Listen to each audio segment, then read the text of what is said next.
Il y a un quart de femmes qui sont fondatrices ou cofondatrices de start-up. Si on regardait que les fondatrices, ça a été évoqué, c'est 10% en Israël, c'est 12% en France.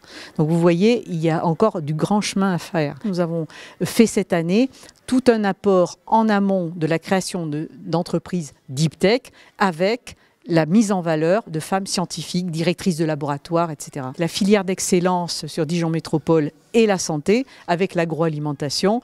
Donc il était logique de mettre en valeur des femmes qui sont dans ce domaine et dans cette filière et qui sont des femmes de talent. Je m'appelle Delphine Croisier, je suis fondatrice de la société Vivexia qui se situe à Dijon et c'est une biotech qui existe depuis une quinzaine d'années maintenant et qui vise à évaluer l'efficacité des antimicrobiens en cours de développement pour lutter contre les maladies infectieuses, nosocomiales et multirésistantes. On juge notre activité par le savoir-faire que l'on développe et la création de valeur que l'on y trouve.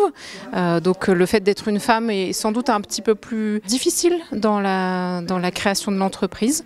Cela étant, de la part de mes collaborateurs ou de mes collègues au quotidien, ça n'a pas vraiment d'impact. Je m'appelle Amélie Godard, je suis docteur en chimie médicinale et en fait je développe un projet de start-up qui utilise des molécules fluorescentes qu'on couple à des anticorps utilisés classiquement en chimiothérapie.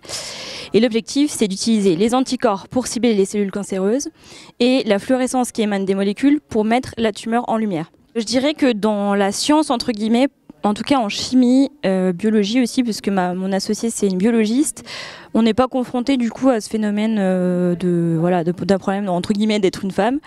Je pense que c'est assez divers et je pense que c'est assez équilibré d'ailleurs. C'est vrai qu'un peu plus dans l'entrepreneuriat, mais je pense que c'est une question d'évolution en fait. Je pense que d'ici quelques années, on sera bien en parité dans ce domaine-là aussi en tout cas.